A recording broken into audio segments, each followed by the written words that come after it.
on the consent agenda. Any discussion on previous minutes and reports or policy? I had one quick thing to point out, a question on the policy. On page 2 of 10 and 3 of 10, the last paragraph of page 2 and the top paragraph of page 3 are a repetition. That just needs to be edited. Let me just get to that. And I also did have a quick question, Lynn, about this policy. Is this the medical leave policy, a second or third medical opinion at the district's expense? Is there a reason why a third medical opinion might be? I have no idea. That seems really That has excessive to been in me. policy. Do you know anything about it? That's requiring I would assume somebody. if you're asking for a second and they don't agree, then you need It's to like go having two tiebreaker. couplers, one's pointing north, one's pointing south, you know? You need a third. Oh, yeah, you're right. That's just a guess, though. All right. Like having a board with 4 people. What's that? Having a board with 4 people. Right, gotcha, touche. Okay, so Lynn, that was just a kind of editing, formatting Yeah, piece I've that got I that. noticed. But any other thoughts, concerns, questions before we make a motion to accept the consent agenda? I'll make a motion to accept. Great, all in favor? Aye. Aye. Okay, preview prioritization, doesn't seem like good going in the order, normal order. We have no visitors to recognize this evening. So we'll go ahead with central office updates. You said Dominic's not here. Did you have anything on his behalf, Lynn? I was not in the office today, but I may have. Let me Okay. try to get to I it. think he is coming because he was going to give me stuff to present. He was just with me trying to find a parking spot. Okay. Oh, okay. It's a rough out there in that parking lot. In the very far corner by the basketball hoop. Yeah. There's a Yeah. Basketball game nights are tough. And Yeah, concerts. apparently. Oh, it's concert Fourth, fifth too. grade concert is. Oh, That's okay. why. Gotcha. So could we swing back around to Dominic? Absolutely, absolutely. Jody, do you want to go? I have nothing to report. Okay. Michelle? I have nothing to report at this time. Nothing? Okay. Lynn, you said you had an update on Heather's behalf? Yes. So Heather asked me to report out on where we are with a couple of grants that we applied for. I'm just gonna open this up. So we recently received a $25,000 grant for Enosburg and Richford UUSD to pay for stipends for both Enosburg and Richford High School teachers to do PLP work this next summer. So that's pretty exciting. And we also, at the SU, were approved for a school safety grant, and we wrote that grant. I'm not sure if you remember, but in the fall, I spoke with the board about some safety issues with our office, how we had, every school had access controls where they could prevent people from just walking in, but we did not have that at our office. So we wrote that grant, and we've been temporarily just using keys to lock doors. It's been a little challenging, but people in my office have been very patient with our temporary strategy. So we have this grant approved, and so now we will have access cards like the schools have. So we'll have more control over who is coming and going in our building. So we're pleased with that. She said she does not have an updated budget yet to share. She's waiting on final pay rates and insurance information for FY21. And she said she expects to meet with Morgan on that soon, and next month she'll have a final budget to report out on, and she'll also have a report about the Vermont Youth Project. So January is her month to report out to you. Okay, great, thanks. Welcome. Jamie? I have nothing to report. Nothing? Okay. Dawn? So,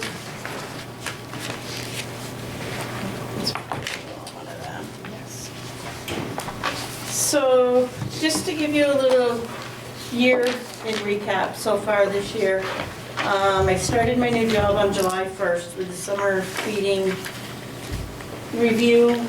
July 12th, we went well, didn't have any major infractions. We had 9 summer feeding sites within our SU, serving anyone 18 and under. These programs ran until the second week of August. We served a total of 2,616 breakfasts, 4,638 lunches, 1,557 snacks, and 1,330 supper meals. So we got that all done. Then we moved in, those were all free to anyone 18 and under. Most of it, the supper programs were done at Richford and Berkshire, and then the other ones were done right at the local schools, pretty much. Montgomery's ran a little different this year because after-school program also ran at the same time. We moved that from a 3-day program to a 5-day program. So that was a little different than in years past. Our staffing, we are all fully staffed at all of the schools. When we started out the school year at Enosburg High School, I had 1 more employee there than what we have now. We had 1 employee get done, that was a 5.5-hour position. When that employee got done, we decided not to fill that position, but to utilize the ones that we had in the kitchens already. So I increased 2 people's hours by 1 hour, so I gained 2 hours there, and I saved 3.5 hours out of that kitchen. As we continue to move on, if we have schools where an employee gets down, that's going to be the first way that we look to see if we can increase within rather than hiring another whole person. It's been really challenging this year with subs in the school food service. It's been a lot of work trying to find subs to fill sub positions. I don't know if the state of Vermont court system found food service to be a really good target this year, but I've had 2 of my regular employees go into jury duty. One of them has gotten chosen twice, been out for 2 weeks. So we filled that one, then I had another one that had to go twice, and then also one of my subs. So that took out one of my subs. I've been subbing in some of the schools whenever I can, within reason, because I've had a lot going on. So that's what we've been doing there. We've been working, I've talked with Lynn a little bit on creating the survey that we want to send out. Lynn and I. So can I just say something about that? At our last meeting, I was like, yeah, we can do that before the December meeting. But I should open my calendar when I did that because it really wasn't a reasonable goal. So John helped me to see that in a very nice way. So we're working on that for your January meeting. So Lynn and I are both in agreement that that survey, I think, needs to go to all, not just the students, but I think it needs to go to students, parents, and faculty in all of the buildings. Because I think the parents are a big part of it as far as what they feel and what they see that their kids should be being served at school. I think a big piece of that survey is going to be we've got to make sure that everyone understands when we say a reimbursable meal, what we mean by a reimbursable meal. Because in a kid's eye, a reimbursable meal means absolutely nothing to them. They don't know. When I look at them and say, you need a reimbursable meal, they don't know what I'm saying. So I think that we need to make sure that everybody knows that a reimbursable meal is 3 components out of the 5, with some of that having to be fruit and vegetable, or fruit or vegetable. So I think that's a big piece of what we need to do is start educating. I've ordered some posters for some different schools to try and help us out with that, to take and let everyone see that that's what we're looking at. One of the other pieces that Dawn and I talked about was about participation in our food programs. And we have had conversations at the board level about we have some families who don't participate, and getting at that why. Like, why is it you are or you're not? So in in our one paying town in Sheldon, it's the only community that we have right now who is still paying, we would like to get at, here's your participation rate and try to use that survey as an opportunity to identify why some of the kids who are not participating are not participating. And I think that even in our free sites, we have X percentage of kids who aren't participating, and trying to get at that too. So I think there's valuable information we can get from the survey that's not just about like, what do you think about the meals? And if your kids are not participating, what's that reason? Right. What is something that we can do to make that more appealing to them? So this is the summer foods, right? This is from August, from the Right. start of school Oh. until the end of November. And so if you look at, and just one in particular, Sheldon being Yeah. our main school, It's their super breakfast high. count is very high. Yeah. All breakfast in Sheldon is free to all students. They're on a Okay. universal breakfast program. Gotcha. So they're all free on the breakfast program, however, on the lunch program, they're still underneath the free, reduced, and paid status. So Okay. when we say free, reduced, and paid status, we're saying free and reduced are the only ones that are totally free, because the state of Vermont does pick up the reduced portion Okay. of that percentage. So the only ones that are really paying are the actual paid students. Okay. So if you look at, when you look at the participation rates, we did it for breakfast and lunch for the months that have been completed so far. I didn't feel that we wanted to get into December just because I don't have all of the numbers yet, because we're not done the December feeding. But that's definitely something that we can continue with and continue sending out. And then the only other thing that I have is we went through our state review on December 3rd and 4th. December 3rd was an on-site review at both Richford schools, elementary and high school. Richford High School, they were there for breakfast, lunch, and after-school program. The state was watching over everything that we were doing and what was going on. And then at the Richford Elementary School, they watched the fresh fruit and vegetable program and the lunch program. At both schools, we ended up having a very good review. We had no monetary findings, only minor things that they have found, that most of what they have found has already been corrected, with the exception of there's a couple things that we're waiting on for paperwork to come in to finish that. So as of right now, our review went very well. So I got invited to the review meeting. That happens sometimes in this role. I get invited to lots of things. But I went in and the auditors made sure I heard something that they had said at the beginning of the meeting, because I'd come in late. And they were very complimentary of Dawn and the work that Dawn is doing in this role, and her participation at the state level in terms of how it goes when they have state trainings. And they wanted to make sure that I heard when they do reviews in other places, it's not like the review that happened with us, that Dawn was ready and all of her information was there, and she was very helpful. And she said to me, there are some things that, we have a few findings, but they said, we just want to tell you, she's already fixed them all. Like, we just had to mention it and it was like fixed. So they said a lot of good things. So I want to thank you, Dawn, and for all the work that you're doing. This is the new role, and it's big. It's probably bigger than you anticipated it was going to be.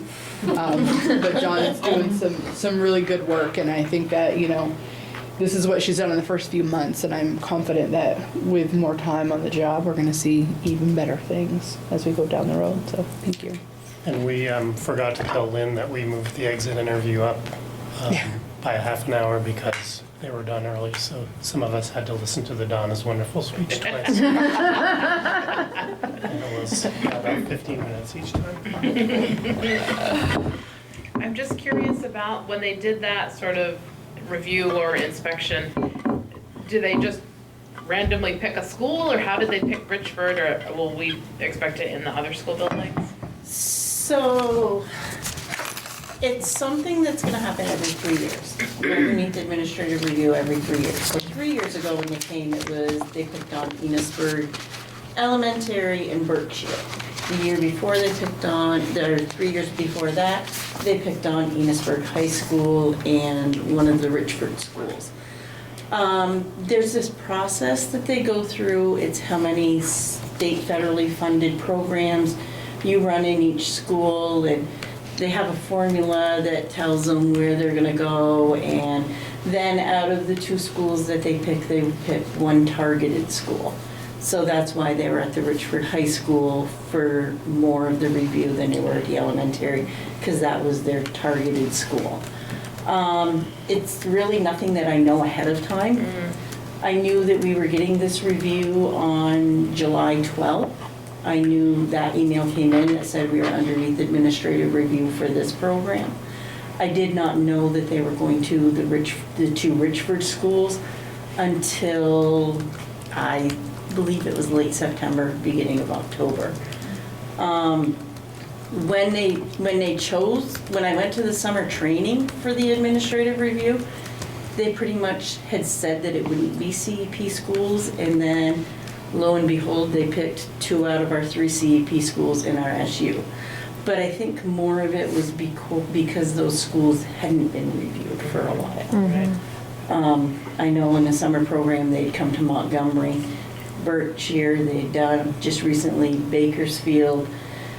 I don't know when they've gone to Bakersfield. That'll probably be the one that gets hit next time. And then Sheldon just went through this administrative review last year.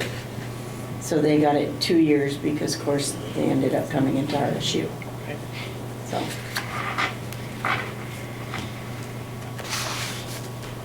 Great, you done? Yeah, okay. Thank you so much. Thank you, Dawn. Dominic? So I just wanted to give you guys a recap on what we got for refunds through E-rate this year. Pass those along. I don't know how many of you are familiar with E-rate or what it is. And I actually included some extra notes on these handouts because I was anticipating not being here tonight because I had a concert to go to, which they ended up canceling. So. Oh, You had your holiday tie on and everything. I know, you're ready. We won't tell anybody if you wear it tomorrow, too. Camera might help. Yeah, that's true.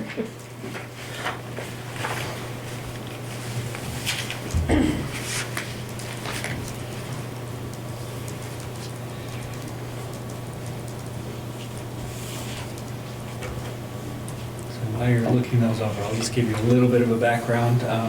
So E-rate started out years ago as a federal program to help schools and libraries with primarily phone costs. And over time, they've phased out phone and moved all of the money into internet. That's the only thing you can use it for now. But they expanded the areas that you can use it for. So it's not just your internet service anymore. They have that category 1 is your actual service, and category 2 is your equipment. So you can get your wireless access points, switches, firewalls, that kind of stuff. If you know, as long as you build it into the process, because it is almost a 2-year process of paperwork to get from point A to actually getting the refund. But you can get those 70, 80% refund on any of that type of stuff through this program. And as you can see, with our free and reduced lunch rates, we get pretty good percentages back on all of that stuff. So the higher the poverty level, the larger your rate money. is. Yeah, we have Richford some years, they fluctuate and go back and forth. Some years they're even 90% for Richford schools. Enosburg has done a really good job of taking advantage of the money at a category 2. It's not, I only showed current year, but last year I think, I don't remember the exact number, but I think it was somewhere in the $30,000 to $40,000 range that they got as a refund on, because they had some wiring done throughout the whole building and all new network switches, and so it's pretty huge savings for us. Yeah. to Take advantage of that. And then the notes I added at the bottom, that was really just because I didn't think I would be here, so I tried to anticipate some questions that might come up with a little more info there. I guess the biggest thing is that I don't have very much info on Sheldon yet, since the majority of the paperwork for them was done last year before they were our school.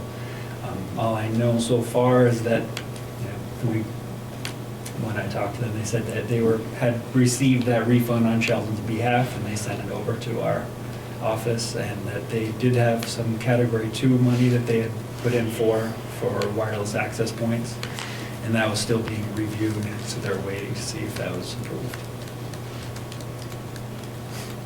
Is there a cap on how much each school can get back, or is it? There's no cap on Category 1, but there is, part of the paperwork process is a fair bidding process, and you're probably likely going to get denied if you win shows one of the highest price offers. There is a cap on Category 2 on what you can do for equipment. I believe they're actually, this is the 6th year. It's a little bit complicated timing, but they did a 5-year trial period, and I believe, if I remember right, it was $167 per student, and you had that much money to spend.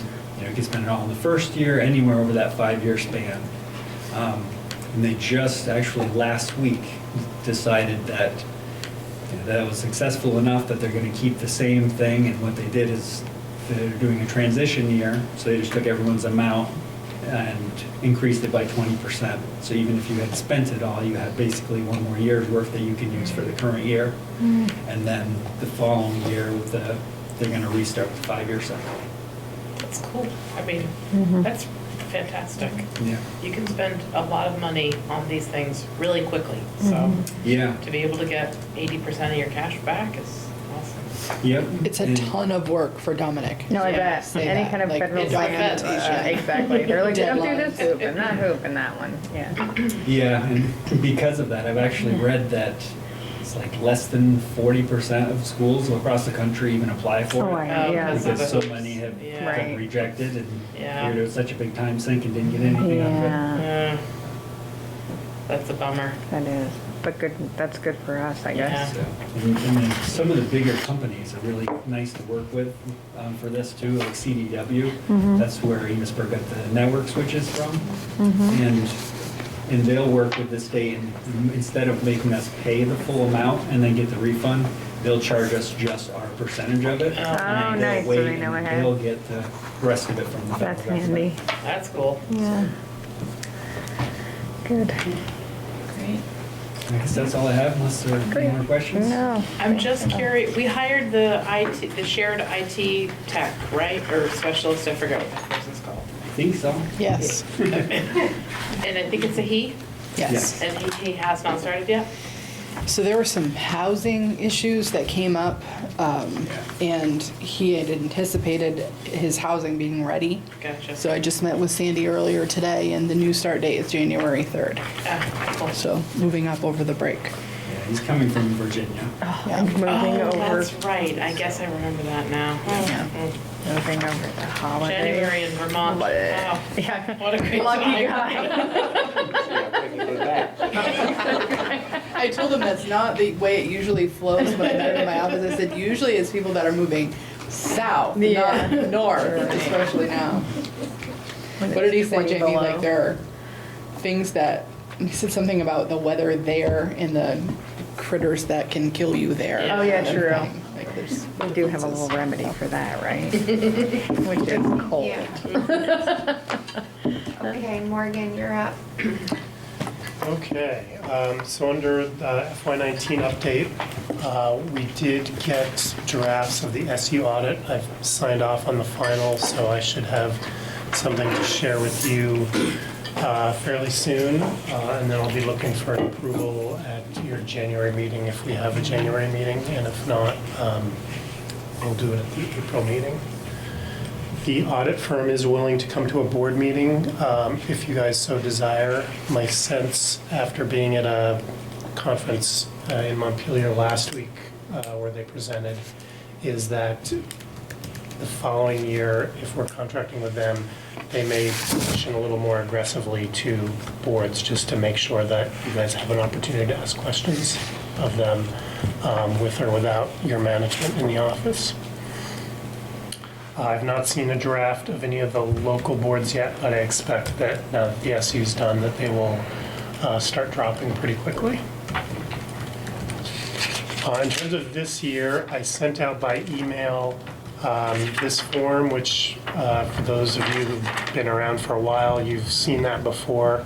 It's something that the legislature passed several years ago on the advice of the Auditor of Accounts. And it's just a document that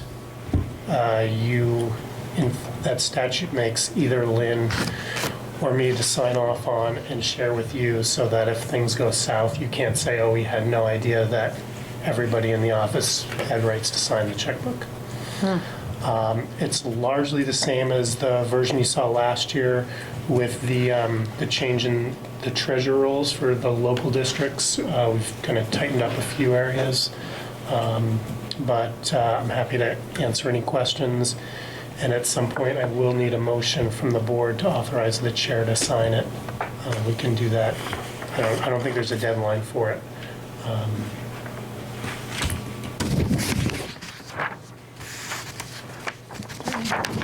Morgan, on the ones where the don't know is checked, does it behoove us to find out the correct answer to those questions? There's only 4. So those are largely things where the events are happening at the school. Yeah. So gate receipts at the schools. Right. It's certainly nothing that's rising to a level of concern for us. And in some cases, the schools may be approaching things differently. Right. And have school board members attended financial trainings? Yeah. Not a, Okay. Carriers. no. My You've certificate not of scheduled them, completion. but I have no idea if you're doing it just for kicks on your Right. free time. Okay. Sign me up. And you need a motion? Need a Related motion to to that. authorize you to sign it. I'll move to allow Mary to sign it. All in favor? Aye. All right, budget developments. We're going to start with the central office budget.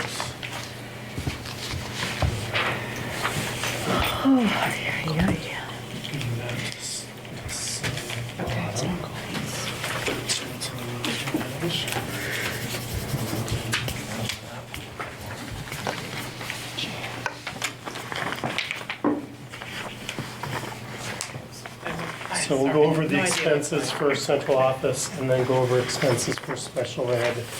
And then we'll start to talk about revenue. Just generally, there's still a lot of questions out there in terms of revenue. So I think at the end of this meeting, you guys have 2 options in front of you. If you're okay with the spending plan, that's really the only thing that requires board action. So you could go forward and warn that, but you would be taking a flyer on what the assessments are going to look like for your individual towns. I think you could do that, and if revenue came in really low and you were deciding that you needed to revisit that, we could warn a special meeting and go back to that. The other, more conservative option would be just to set a meeting in January and say, give us any feedback you want for the 2 budgets, but not adopt it until we hit January.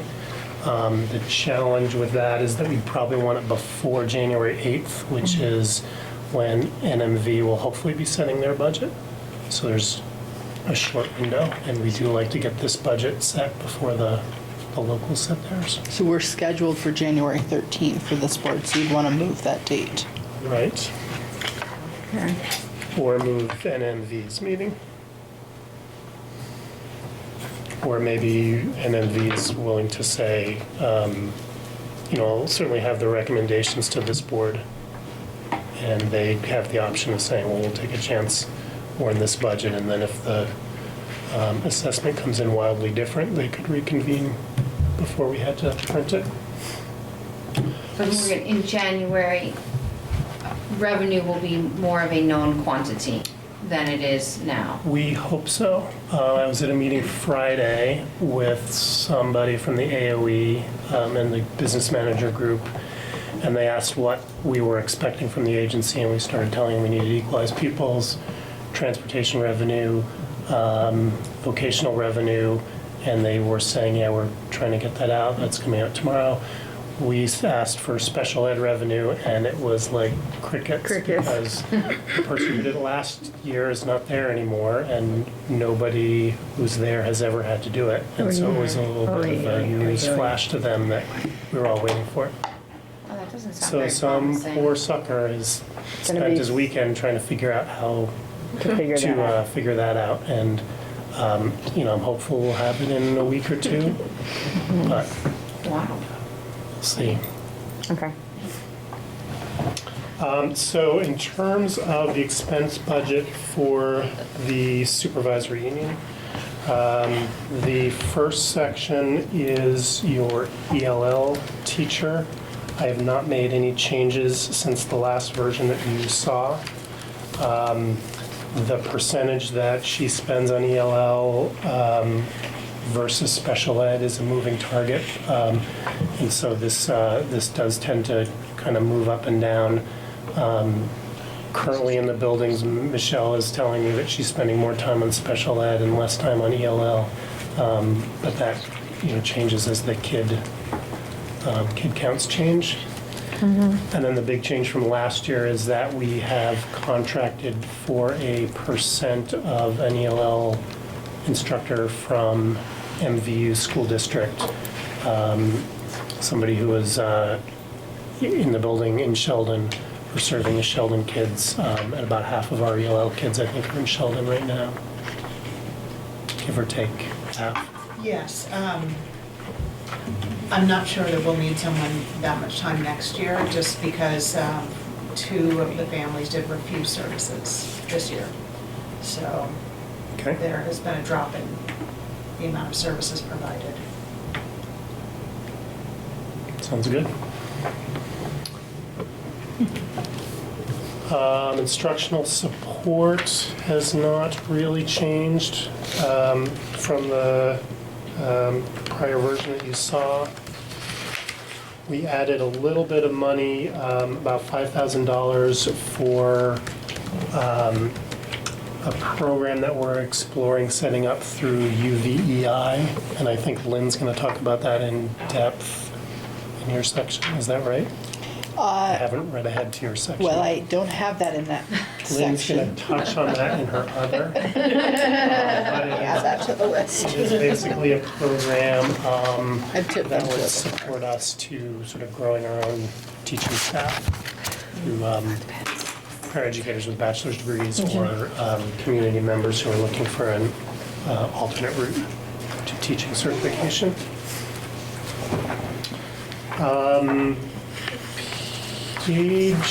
Bottom of page 1 is the early ed director. Haven't made any changes since the early budget, and that's a new position to the budget from last year. So that's a big part of the increase that we'll talk about later.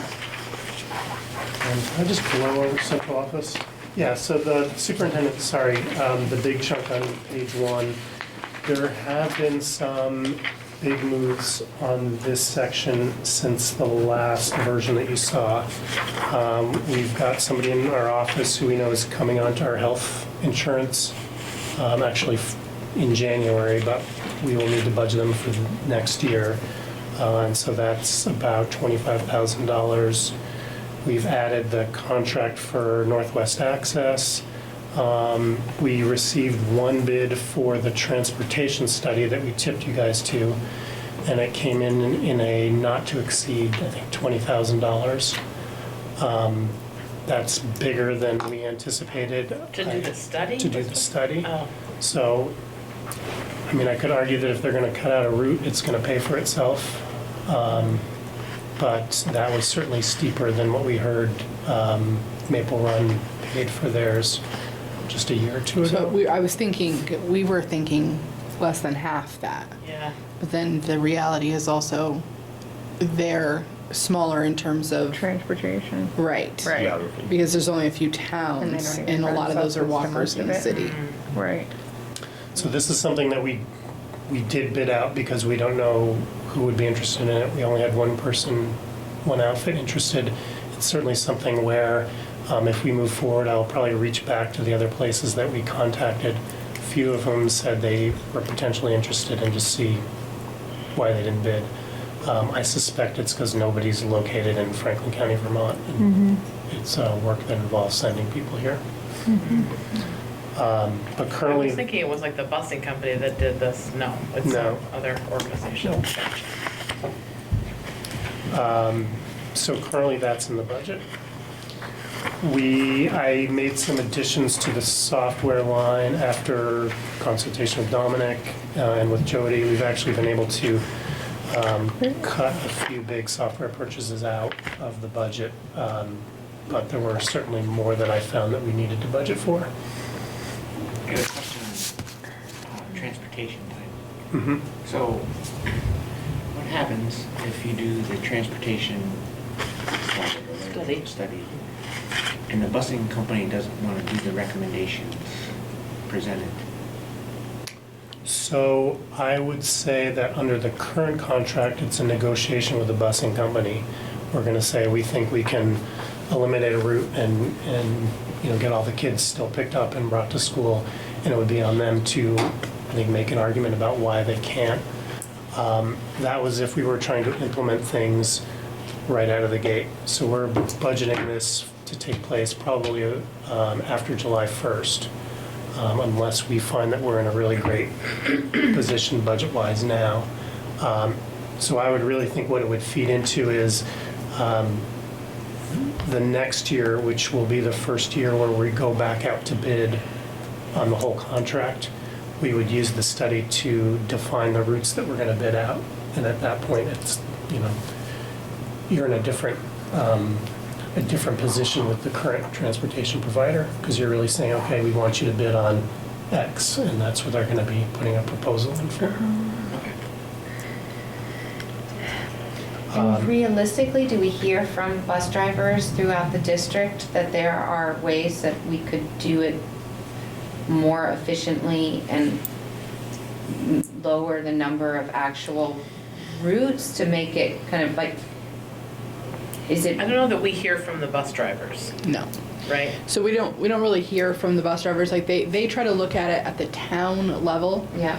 To see how efficient they are at the town level, but that's not really at the driver level, it's at the bus company Yeah. principal level. What we're proposing is looking at it as a whole SU, because we definitely know we've got buses crossing paths between our communities. And so looking at what does that mean, and we also know that we have buses that come from both Sheldon and Bakersfield, at least this far. So I would like to ask another question in the study is, how could we make Richford a viable option for Sheldon and Bakersfield kids? Because right now, there's no transportation that allows that to be really a viable choice for our kids that without means, Right. without the transportation means. So what would that look like if we wanted to consider some routes that would allow kids to get on something here that would bring them to Richford? So I think, and not only is there potential as we look through this with a lens of equity, I think some of the information that the study may bring forward is if you change the bell schedule in school X by 10 minutes or 15 minutes, we can shift the whole transportation pattern around to make it all work a little bit more efficiently. And that's one of the things that they found in Maple Run. And right now, you might have a bus driver saying, boy, if I could get on the roads 15 minutes later, we would catch this bus and be able to move kids to the high school. But we're not going to take that bit of advice to a principal and say, hey, would you consider changing your bell schedule? If you're looking at the whole system, you're like, okay, if this one little shift here is going to make it better for everyone here, it's a different conversation at that level. So we've never really taken kind of a bird's eye view of this of the busing, and especially now with merger Right. and wanting to kind of increase access for students to potentially different other high schools. So access and efficiency. Yeah. Like, are there ways that we could be more efficient with what we're doing? Because there's also an employee, how do I want to say this? As much as we're struggling to hire to fill positions, the bus company is having a very similar struggle. So I don't think they're worried about losing routes. I think that they would love to find a way to be more efficient, so that if we were to consider something like access for kids to get to Richford, it wouldn't be involving us adding a route. Like, they're not as concerned about getting that extra revenue as much as they are like not having enough bus drivers to fill.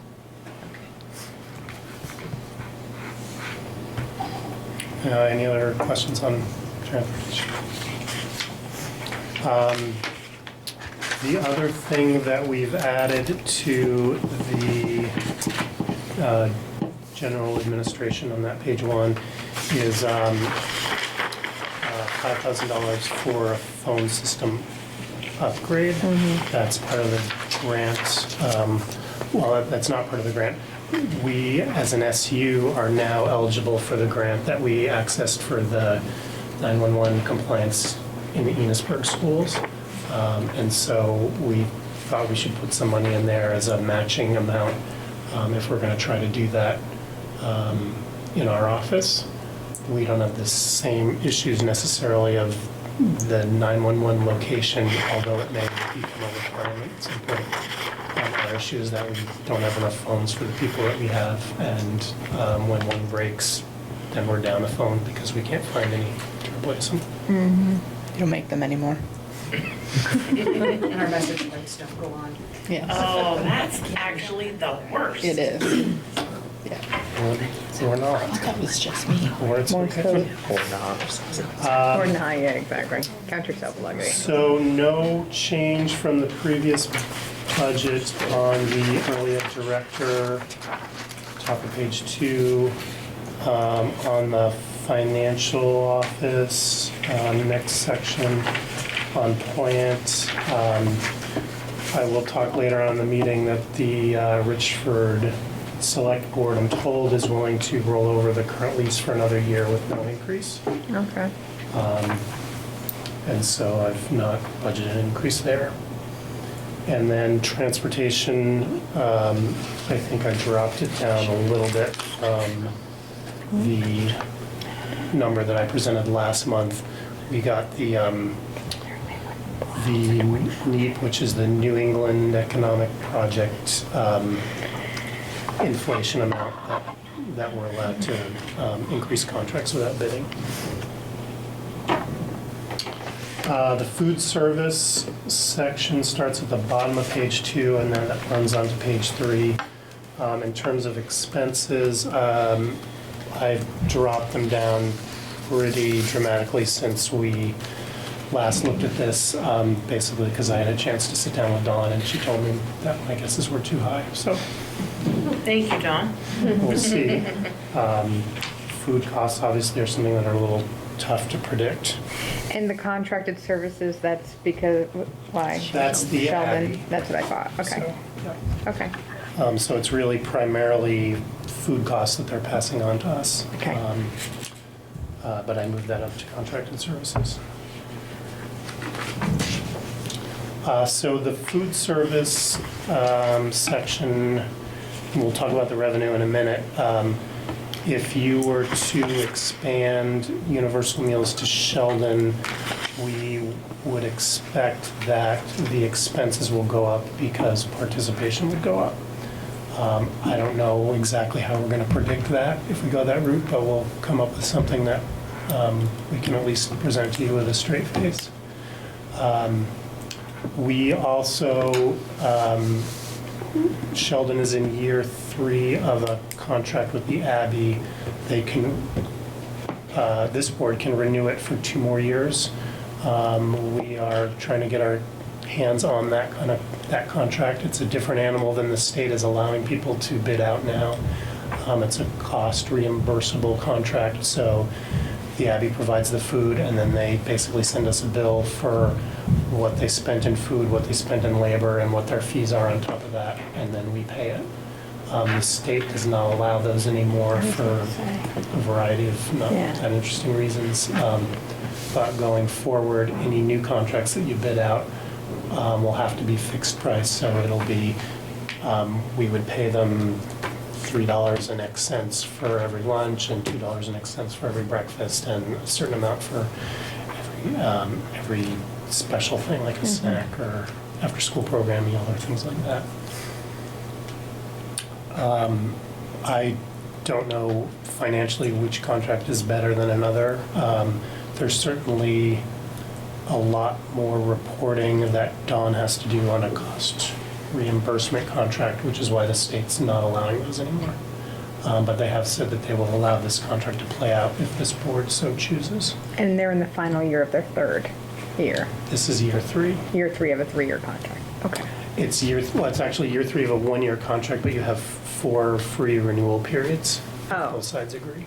Oh, okay. So that's a decision that I think we're probably gonna have to make in the March-April timeframe. And by then we'll have survey data and also hopefully some guidance on, in terms of universal meals and what direction we wanna go.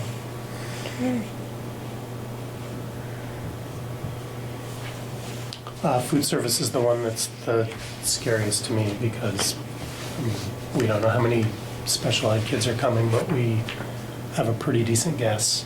Trying to predict what kids are eating when and for how much and is a different animal. So any other questions on that? Bounce to special ed and then we'll go to the revenue. I want one of those.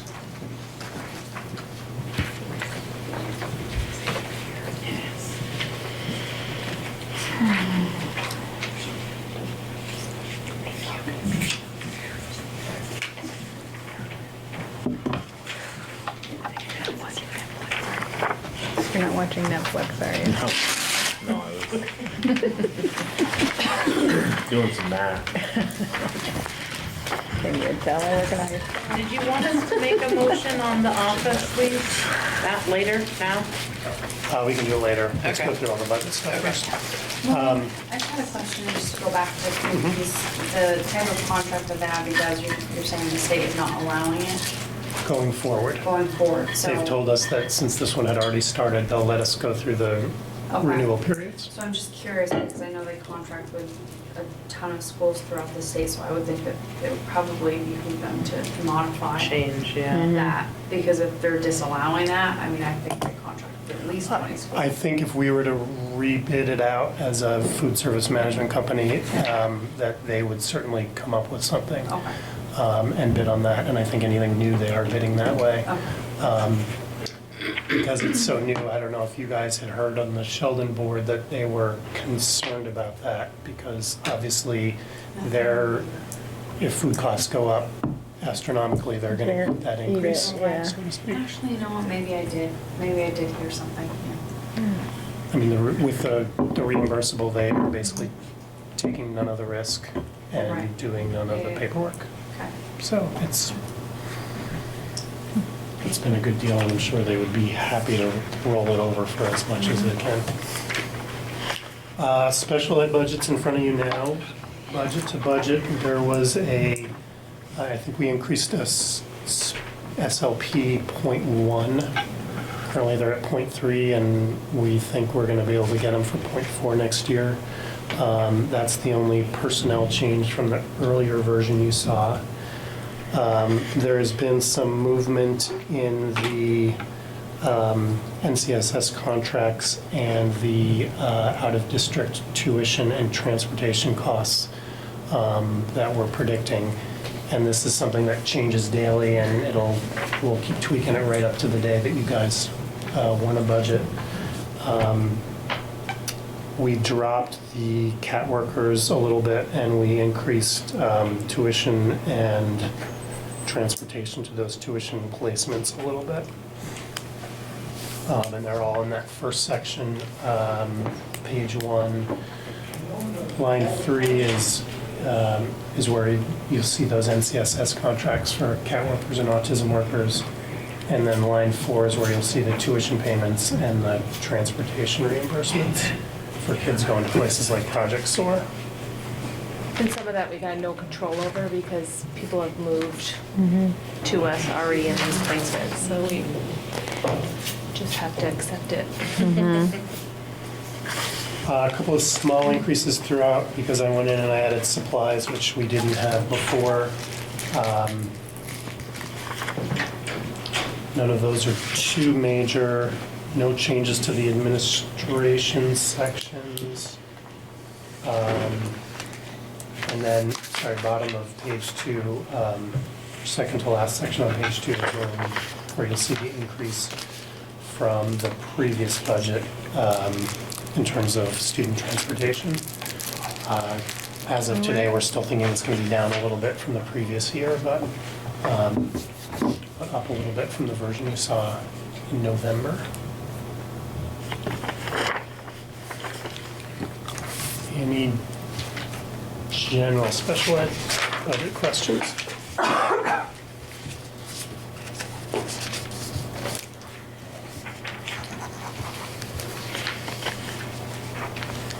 So this is the sheet that you guys don't like getting. Revenue? And there's a lot of questions still on the revenue side. We like revenue. We just don't get any.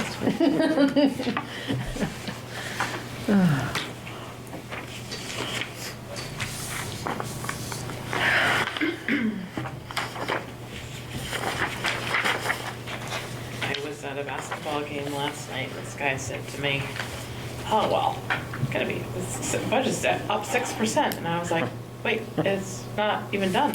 What? Oh, it will be. It's like, Oh, he just assumes it'll be up 6%? He read the Digger article. I got a question about that. I was like, wait, no. So at this board, you guys don't have to worry about CLA, you don't have to worry about equalized pupils, you don't have to worry about yield. The only things that you care about are what you're telling us we're allowed to spend and then what we think is coming in. So that top section, the first half of that is the general fund, and that will include the food service program and transportation. The revenue really is still a shot in the dark. The 604,000 is transportation aid from the state. I've not seen those numbers yet. I'm just throwing a number out there that I think is pretty close. The food service revenue, the 982, is a big drop from what we'd thrown in there as a placeholder last year. Don and I have gone over those numbers. If we don't approve the budget tonight, we'll go over them again based on what we're seeing come back through the early claims and early sales.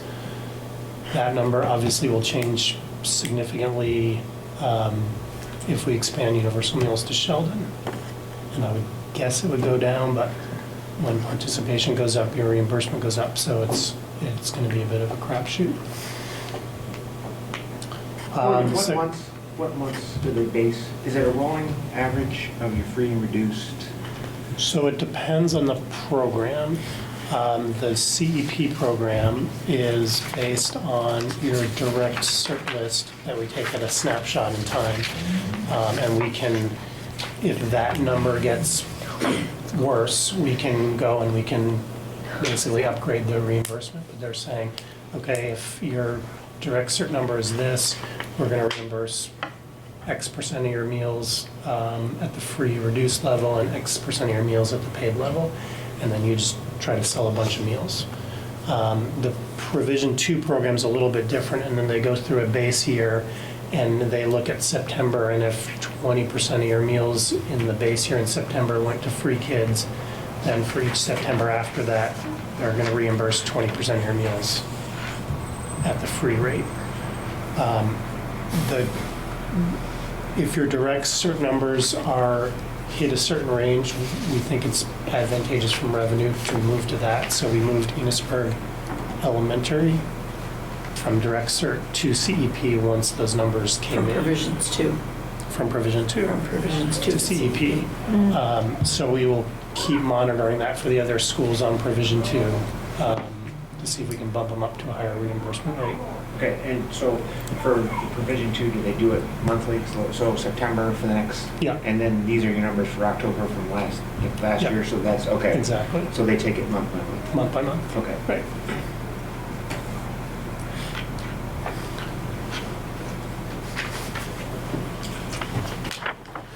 So the second section, general fund expenses, you can see those amounts in there.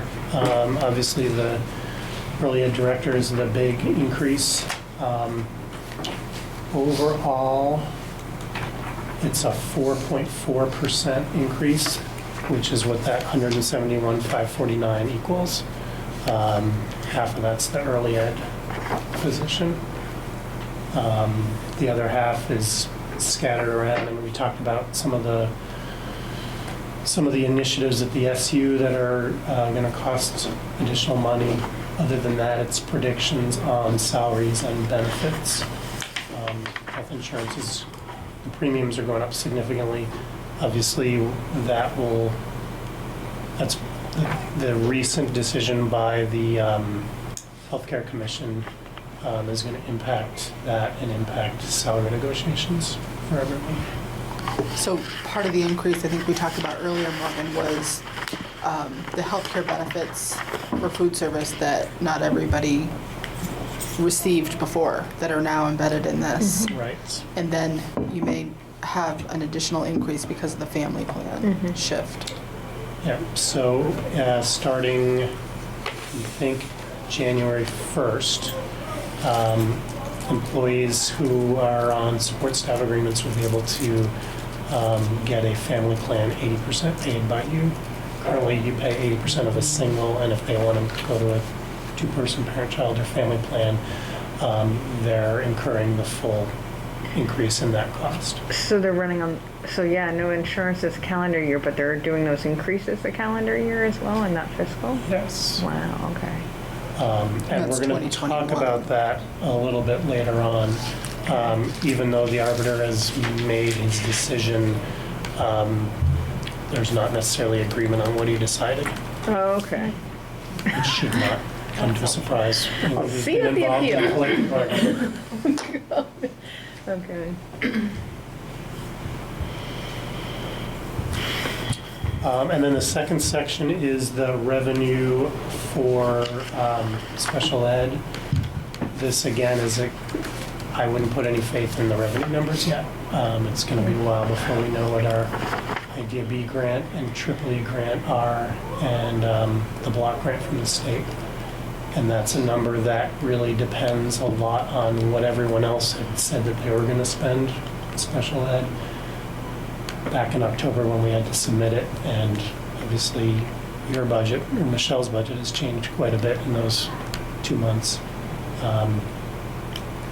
So I have no sense of where those numbers are going to come in. I think I'm being conservative here, but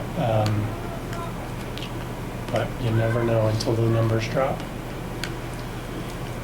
And then the special ed expense budget is below that, and that $230,000 increase is equivalent to a 4.1% increase.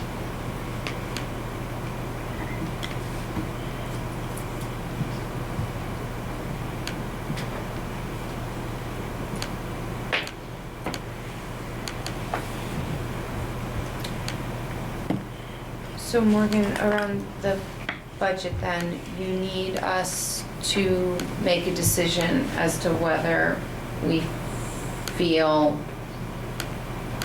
we could move forward with this particular budget, or if it makes sense to wait until we have more information from the other school districts and on the revenue side come January. More from the revenue side. So at some point, this board is going to need to make 2 motions setting the spending plan, telling us what expenses we can spend. The reason to wait for the revenue is if Michelle finds out that she's getting $1 million more in revenue, she may come back to you and say, I've been telling the principals we can't hire an additional special educator. Now that we know that your assessment's going to drop through the floor, we want to add that to the budget. Or conversely, it might be we're taking a big whack on the Idea B grant. Are you as a board okay with this increase in assessment, or are we going to have to come back to you with a trim spending plan? You don't get to set the revenue or the assessments, but by setting the expenses, you're kind of doing that.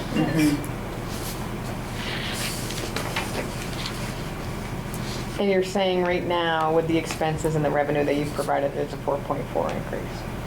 Just the expenses. Just the are- expenses? Yeah. Okay, just the expenses. And the two local boards are going to be warning budgets in January based on an assessment amount that we're going to give them. You as the SU board, in theory, you could wait until March or April and warn a budget and completely blow the assessment that you warned as local boards. Oh, Obviously, right. I'm not advising that, and that's why Yeah. we try to get this board to go first. With NMV going earlier in the month, if we have a meeting on the 13th and you want to push it till then, it'll just mean that the NMV board has to decide, are they going to kind of warn a budget contingent on my guess on an assessment, or are they going to, discuss the budget on the 8th and then warn a special meeting on the 14th to just sign off on the budget? Before we were merged, we always wanted the high schools districts to go before the sending town districts because of tuition. Yep. So has that changed in the merge? Because right now, in the January meetings, we're lined up NMV, ER, FNESU. So is there some reason Yeah. to shift that order so that it's SU, I ER, don't think NMV? so, because now so much of the tuition revenue, or tuition expense for NMV is driven by Enosburg-Richford. I have a pretty good idea going into their meeting what we're going to announce for tuition, and that's something that we true up every year anyway. So, at NMV, if I think Enosburg's going to announce a tuition rate of 15.5, it's covering both schools. I also may go to the NMV board and say, well, you're going to either need to put in a few extra kids in case you have extra kids show up, or maybe we want to assume that that tuition rate's going to come in at 16,000 and budget accordingly. So the decisions are kind of separate, and I'm comfortable doing that in either order.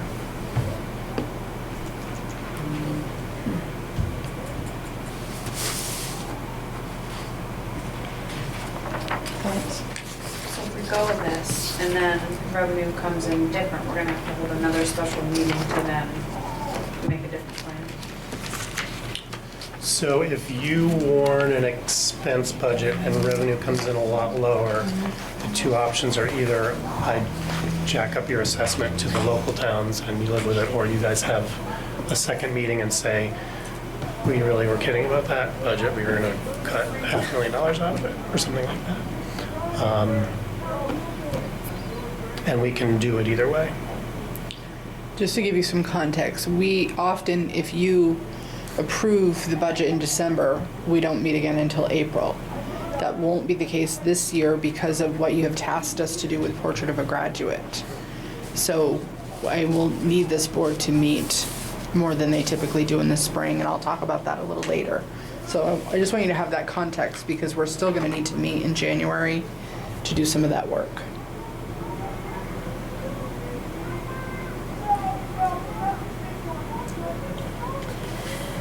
I feel like the expenses that you've provided are in line with what we've typically spent, and we understand where the increases are.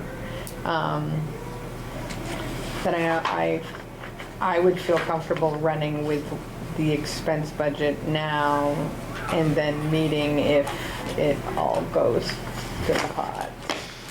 Are you saying you're meeting anyway in January? Or, sorry, we're meeting in January? Nice try. Yeah. Do you get the budget approved, do you get the night off? Is that what you're asking? Morgan, how's your FY20 budget doing as far as? I think we're doing well in central office. We've got some moving targets in Michelle's budget in terms of kid placements that I'm hoping will all work out for the best, but that's what we're watching. So if we go over, if we exceed expenditures, that'll go on to FY21's assessment? For that, it shouldn't, because for the central office and the special ed budget, we were not obligated to return money left over to the voters, so we've been building that up as a reserve, so we would just dip into that. Okay. And it would stay. How much is in that reserve? Well, I haven't actually looked that closely at the audit yet. It's last year's about 300, low 300s for each. 600 total. Yeah. And we don't want you to take that away, because that's how we pay people over the summer while we're waiting for the towns to give us tax money. There's no question of graduate money. You weren't supposed to hear that. I heard it. I definitely heard it, and I know where I'm getting that money now. So given that you're going to meet again on the 13th either way, I'm fine punting for another month if you want to do that. Well, yeah. I'm hesitant. I mean, I would never run my household budget like that. I'd like set, a whole bunch of expenditures not knowing what my revenue was coming in. I'm hesitant to move forward. I mean, I trust you as the kind of numbers and money person to say that it's, it wouldn't be dire if we needed to kind of revisit it. But it also seems if we are meeting in January, we should have some more concrete numbers around revenue by that meeting, we hope. And then if we still don't, then we may have to just move forward, regardless of whether we have all those concrete revenue figures. I'd prefer to wait, but I'm not, I'm flexible as well. Wait till the January Wait till the 13th. January meeting, rather than having to kind of backtrack and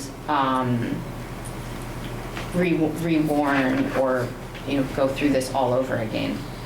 So that being said, would you want to move the January 13th meeting up ahead of the January 8th NMV meeting, or would you want to move the NMV meeting after the SU meeting? So That was my question, because it's this waterfall effect. we are supposed to meet On the 8th? on the 8th, and our next meeting is the 13th. Right. And Enosburg Richford is scheduled to meet on the 14th. And the 7th. And the 8th. 7th. And the 7th and the 8th, yeah. Maybe not the 8th. Maybe not the 8th.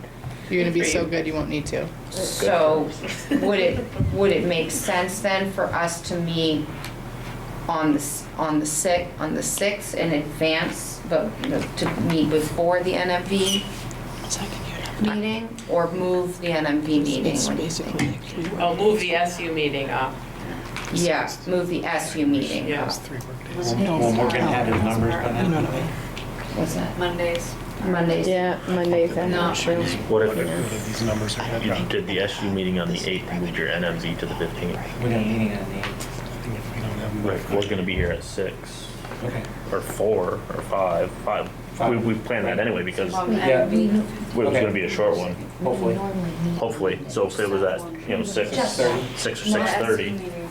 I was saying, would we want to move the And then you SU move your meeting NMV. to Monday the 6th? Yeah, I mean, which is, So the S. When do your January meeting? our January meeting's on the 7th. I have a select board meeting on the 6th. No. So I think instead of moving the SU the SU. meeting early, you would either want to move the NMV meeting 14th. late, or we can warn an NMV budget based on what I'm going to present. Yeah. And then if that changes radically enough that the NMV folks want to just have a 5-minute meeting where the only thing we've changed is the assessment amount, we could do that. Yeah.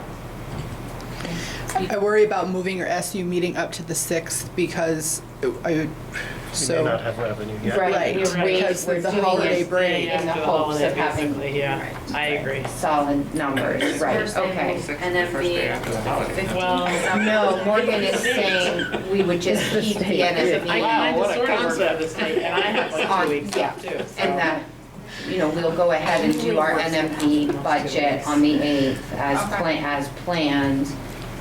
And if then we needed to revisit it, we could. Fine by me. So you good with keeping all your January meetings as is? Okay, Is that what you're saying? yes. Okay.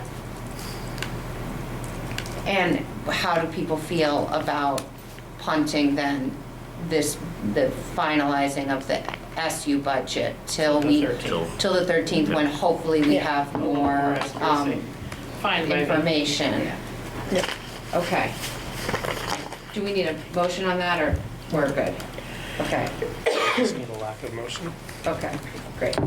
But I would like a motion to allow the business manager to sign the central office lease for the 2021 year, if you're so inclined. I'll Is make that- that motion. Oh, so sorry. Is that an annual lease? Is that Yeah. just a 1-year lease every year? And it's rolled over at the same rate, right? Is that what you It said? has for a few years. Yeah, so I'll make that motion if you're okay. Yeah, that's fine. All in favor? Aye. Also, we need a motion to accept all FY21 grant funds, including but not limited to IDEA B preschool, Medicaid, Title I, Title IIA, Title IV, 21st Century Learning Centers, BEST, and MAC. I'll move. That's what we do All in favor? Aye. Didn't we do that before? every year. I was gonna say last year. Our last meeting? Or was it at NMP? I feel like we did this. I remember this line, in case we don't have a quorum for the April meeting, and I thought, wow, we're talking about April now. We didn't do this already, huh? Okay.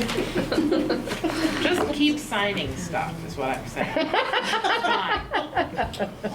Fine. Except, And so I also negotiated the 1-year extension to the transportation contract, as we discussed in the past.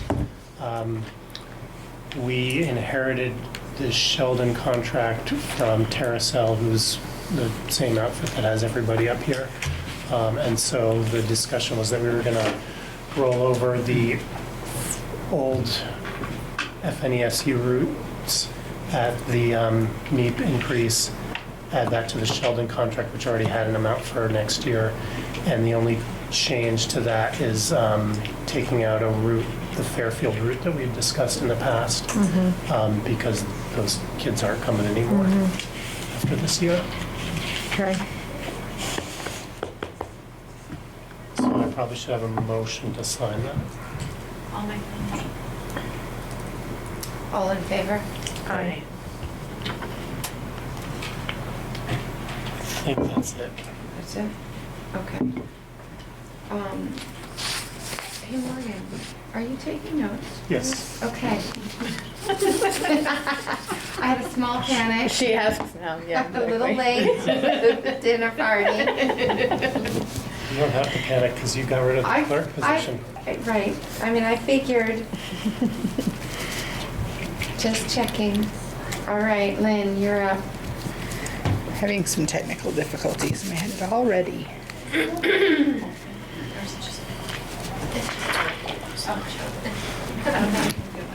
Oh, got it, Dominic. Can you cut it loose? Can you cut any edges loose? Get them away. Not Jody. Do you, or Jamie? I definitely am gonna need Jody and Jamie for my part. I don't know if the board feels like you want to keep all of the admins, or if you wanna let anybody go.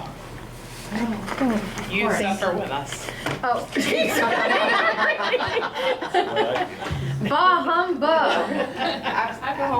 Yeah, I would say. Absolutely, drive safely. It's not hard out It is, well, Yeah, it's really coming down. I would love to have you, 3 but inches, nice. I feel like I missed this all together in the weather forecast this morning. They slipped the model move. all It right. is shifted. So mine has so we're doing our agendas a little differently. I want to give you that tip. I'm trying to meet electronically with the board chairs in advance of the meeting, which pushes when our reports are due up quite a bit. So we're trying to have our reports are due almost a week earlier than they would have typically. So sometimes you see repeats in these agendas because we're having to publish them a lot sooner, or you see things that are going to fall under other because they've come up in the 2 weeks since we've warned this. So two of the things that I'm not going to talk about because we already have are the food service survey and the transportation study update because they've already come up in other parts of the agenda. One of the things that you have asked us to bring to you is this conversation about the snapshot. So I have, I didn't make copies of that. I'm going to bring you to the snapshot page, which you see here is kind of the front-facing view of FNESU, so you can see that there are those 5 areas. This is what our CIP also looks like, our continuous improvement plan: academic proficiency, personalization, safe and healthy schools, high-quality staffing, and investment priorities. And this is kind of our report card. So overall, that's what the front page of our report card looks like. And I'm going to bring you to the snapshot page that you can get to on the agency's site. So anybody can go to the agency site. You can put in Vermont Agency of Education annual snapshot, and then you can search by school or you can search by supervisory union. So I am in here as just a private citizen, so all the information that you're going to see is available to anyone from the public. So I'm going to just see if I can slide this over a little bit. What? So when you get into the snapshot, each of the categories has other information embedded behind it. So I'm just going to click us into academic proficiency. So all of the information for right now that is in there is based, it's a year and a half old. It's based on performance of students from May of 2018. So there was supposed to be an upload of new data in December. I had a conversation, I haven't even told you this yet, from somebody from the Agency of Education, and I said, when are we getting our new data? Will it actually be in December? And they said no. And what I was hoping to be able to do is include some of this information in our annual report to our taxpayers. And so I was pushing on, well, how about the 3rd week of January? Can you get it to us by then so that we can get it in our report? And I got that's not likely forecast of when we're going to receive this. So at this point, I really don't know. So I just want to show you how it's calculated. So in terms of academic proficiency, in each of these indicators, when you go in, it tells you about the weight of each indicator. So you can see that for ELA, it counts for 32.6% of the overall measure. So math and graduation rate are also that 32.6%. Science right now is a 2% weight on our accountability measure. So we have heard that science percentage rate is going to increase. I don't know what it will increase to, but it certainly will weigh more there. So when you go in, there's this code here on the top that tells you how you're doing, whether or not you're exceeding, meeting, approaching, or not meeting. And then in terms of your change, it's telling you whether you're going up, down, staying the same, or not meeting.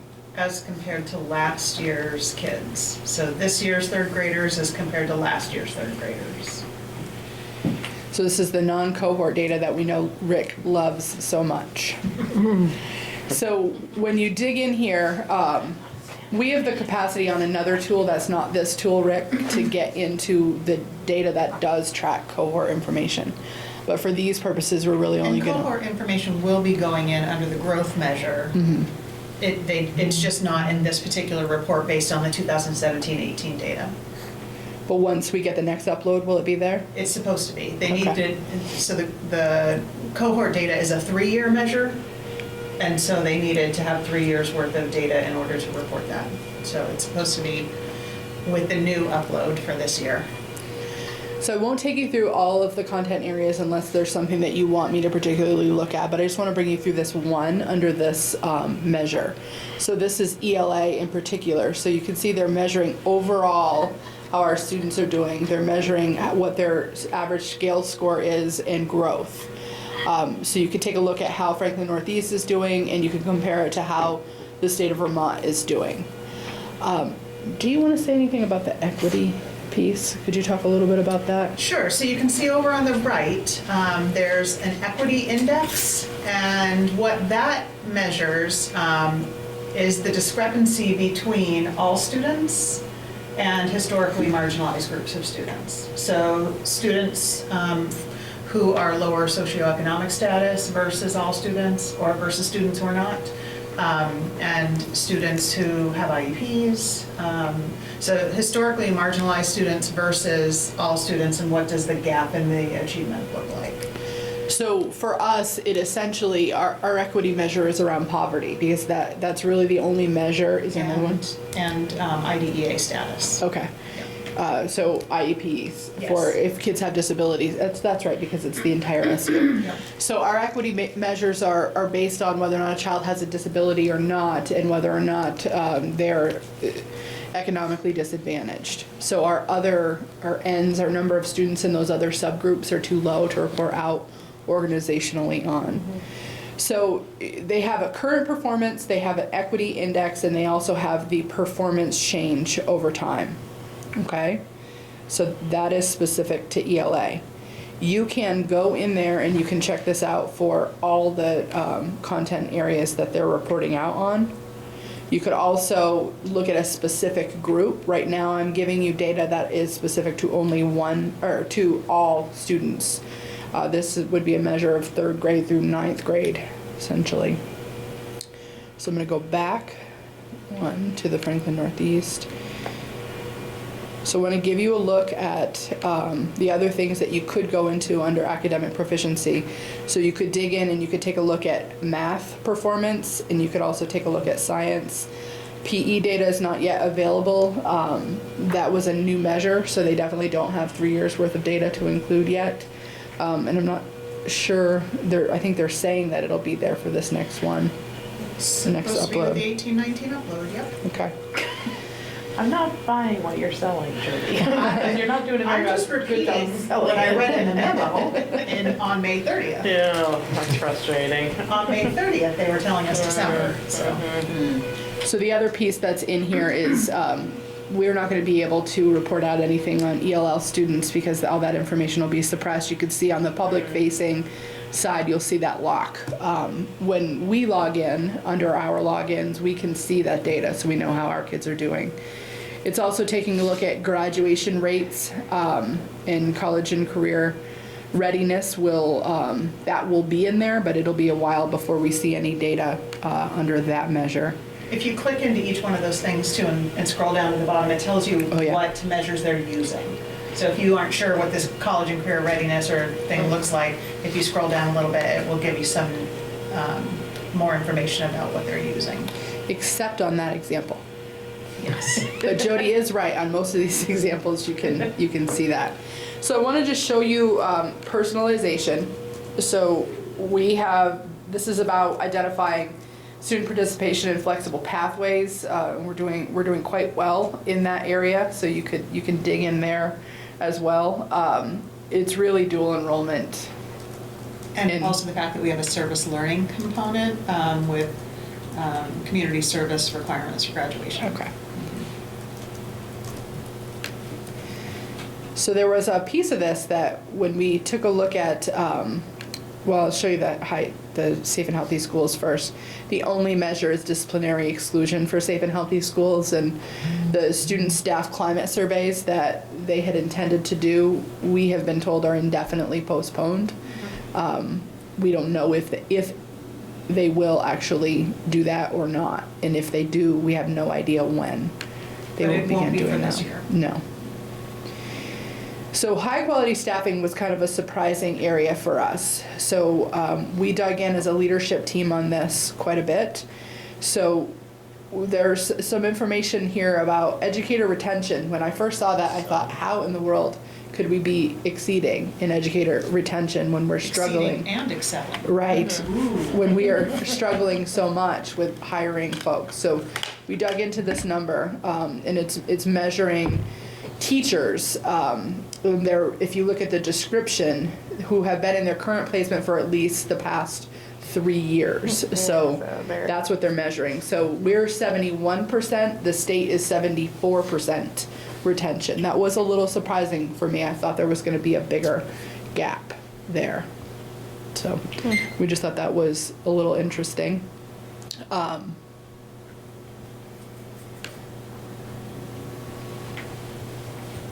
The other piece I want to just talk through a little bit, there are some pieces of the data, it's not there, is it? It's the next one.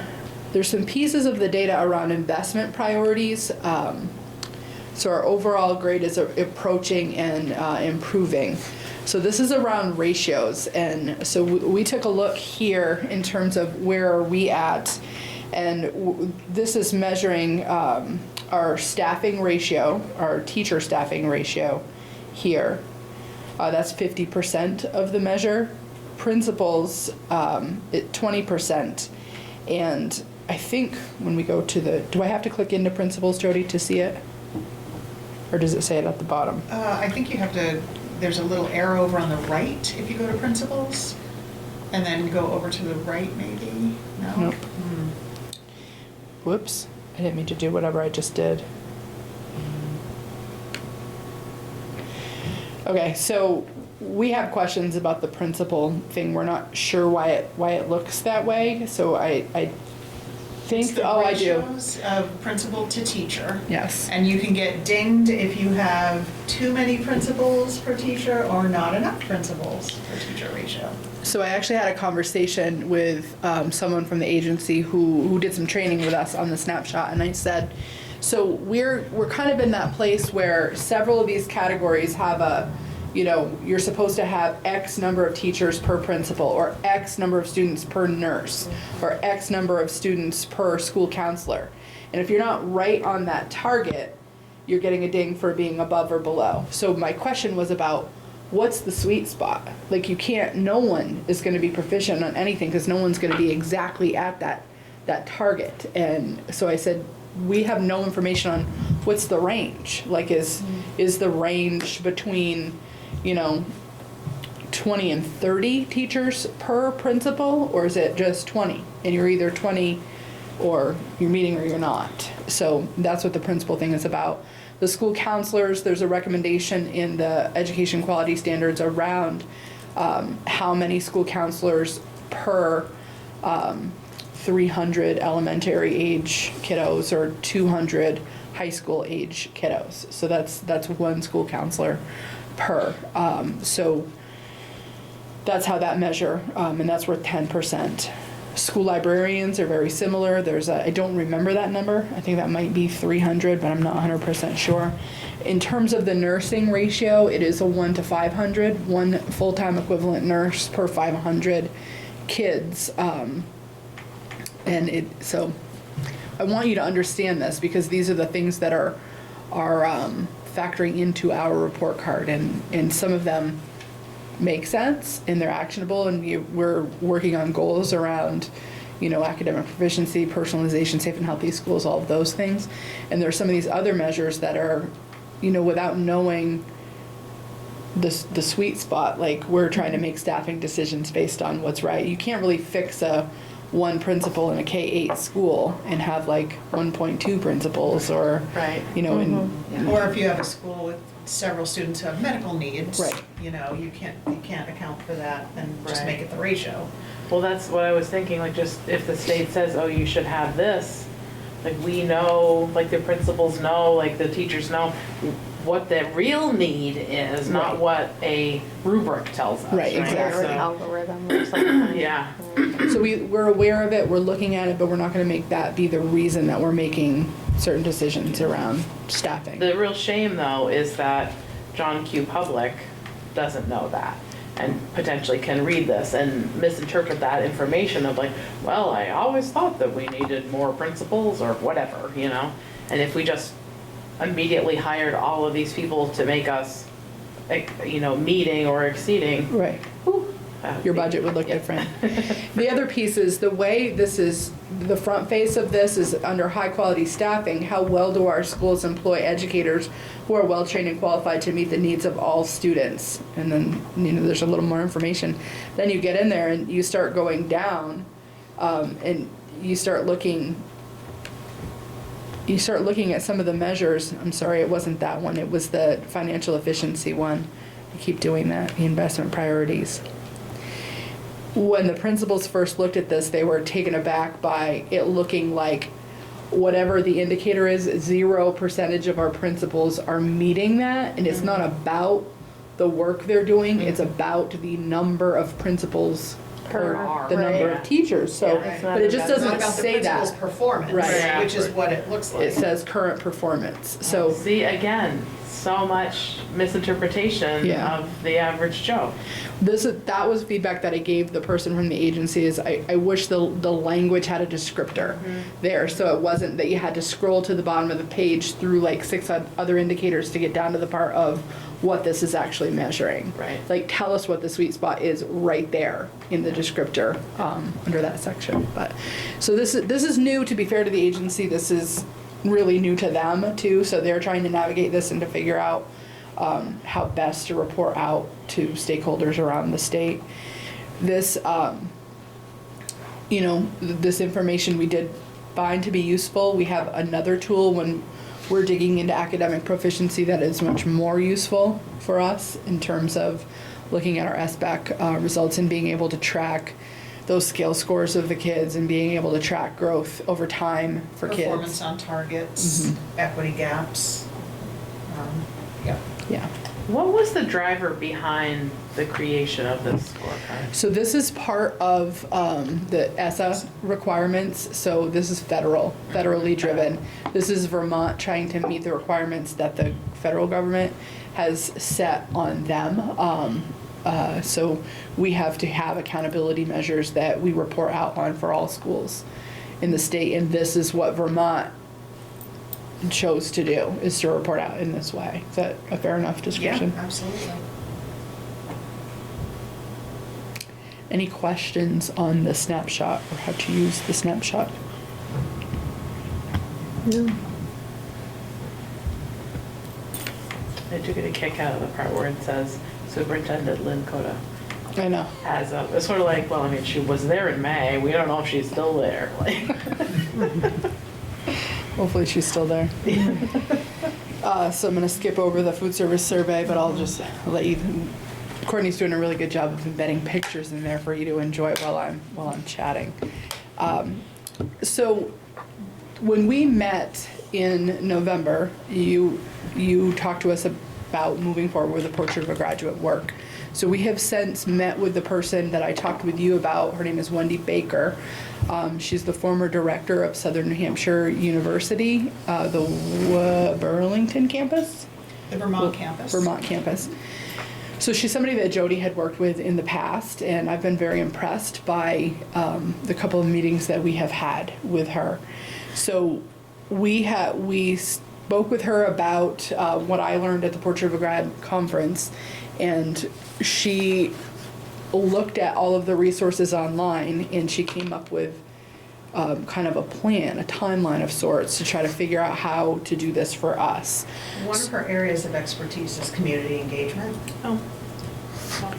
And student engagement. Like, so she's a very big proponent. Like, she helped me to see that this work could look a little differently than how it has traditionally happened. So, Jody, I'm gonna ask you to step in here anytime you want to. So we have kind of this document in Google that Jody and I are sharing with Wendy, and this is the proposal at this point. And what essentially, in a nutshell, she's proposing is gathering a group of high school students that are representative of all 6 of our towns, and they're students in both of our high schools and students in our Career Tech Center, and have them kind of be champions of this process and working with, we talked about having this be like within each community work where you're trying to get feedback from community members about what are your wishes for a Portrait of a Graduate, what are your hopes And for data as well. Yes. So she talked about seeing if we could get 6 board members to engage in this work, one from each town that could partner with the 2 students from that town to do some work within each of those communities and to try to provide an opportunity, a structured opportunity to gather some data and some thinking from those folks. So what Wendy is proposing is that if this idea is intriguing to you, she is proposing that she would come and do a proposal to this board on the January 13th meeting. These are just kind of our rough notes,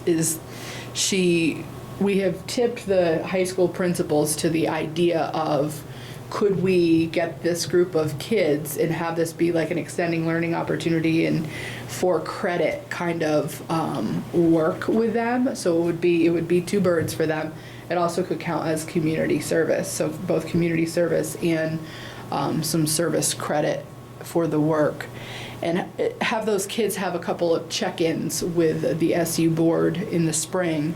And then an opportunity for the board to participate and then educators to participate later on in the process. But to have the majority of this work kind of be gathered and presented by our students. So what are you going to add? Phase 1. Yes. And then phase 2, the work would move to a design team to actually draft the indicators or the outcomes that the data suggested, and then that draft would then come to the board for stage 3, which would be feedback and then adoption or wherever the board decides to go with it. So what the do you? design team would be representative of all stakeholders. So the design team was where I was thinking the meat of the work would happen, and Wendy's idea, which I think is a good idea, was about really being more in each community and engaging stakeholders in a variety of places and in a variety of ways as well. How often would, so you talked about board involvement in the process, how often would people meet? Like, what does that look like? So the board would hear from Wendy in January. Okay. And then there would be the board reps who are working with the students.